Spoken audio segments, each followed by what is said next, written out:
Good morning students. आज हम पढ़ेंगे अष्टमहापाठः सूक्ति स्तवकः। सूक्ति सुधन उक्ति यानी अच्छे वचन, स्तवकः यानी गुच्छा, जैसे फूलों का गुच्छा होता है, बुके होता है, इसी प्रकार ये अच्छे वचनों का एक गुच्छा है। बहुमूल्य तथ्यों का सुंदर ढंग से कहने के लिए संस्कृत में ये श्लोक लिखे गए। इसके लिए संस्कृत साहित्य प्रसिद्ध है। तो चलिए हम पढ़ते हैं पहला श्लोक। उद्यमेन हि सिद्ध्यन्ति कार्याणि न मनोरथै, न हि सुप्तस्य सिंहस्य प्रविशन्ति मुखे मृगः। इसका अर्थ है उद्यमेन ही सिद्ध्यन्ति यानी हमें कार्य करने के लिए परिश्रम करना पड़ेगा। कोई भी काम को सिद्ध करने के लिए या काम को पूरा करने के लिए हमें मेहनत करना पड़ेगी।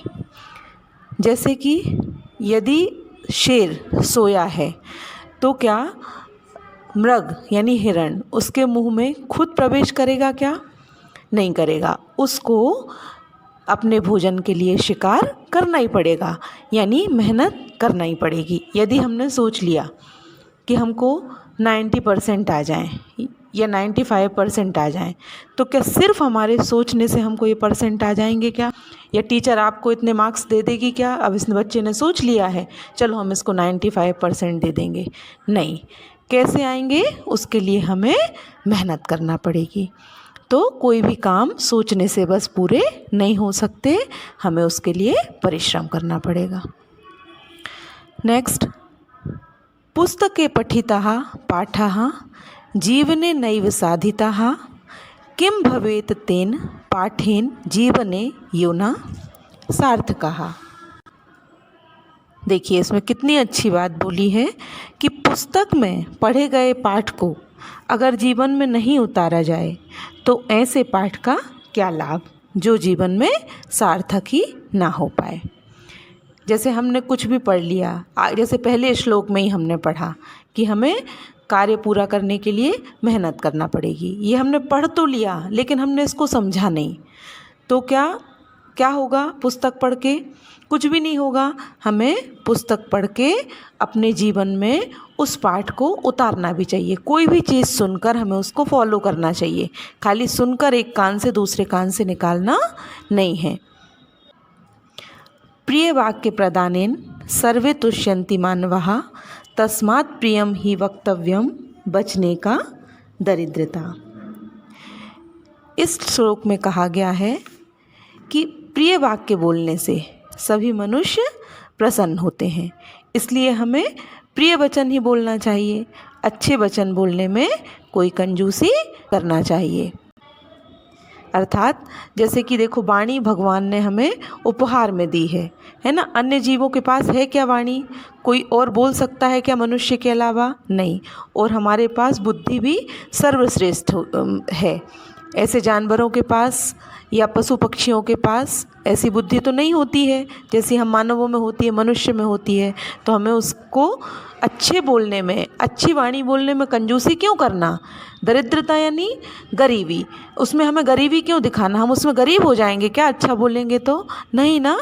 तो हमें अच्छे वचन बोलने में कोई भी कंजूसी नहीं करना चाहिए। गच्छन् पिपीलिको याति योजनानां शतान्यपि, आगच्छन् वैनेतियोपि पदमेकं न गच्छति।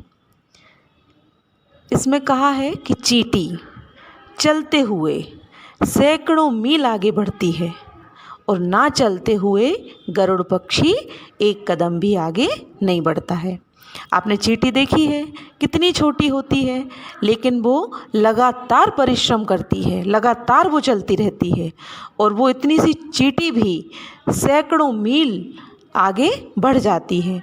और गरुड़ पक्षी कैसा होता है? वो बैठे रहने से एक कदम भी आगे नहीं बढ़ सकता। चींटी में और गरुड़ पक्षी में कितना अंतर है, कितनी बारीक होती है। और गरुड़ पक्षी कितना बड़ा होता है, परंतु यदि वो बैठा रहेगा तो वो आगे बढ़ पाएगा क्या? नहीं। लेकिन चींटी एक एक कदम को भले ही वो धीरे चलती है लेकिन वो पार कर जाती है और एक एक कदम चलते चलते वो सैकड़ों मील आगे बढ़ जाती है। ऐसे ही इसका मतलब ये है कि हमें हमेशा परिश्रम करते रहना चाहिए। केवल सोचने से या बैठे रहने से काम नहीं होते।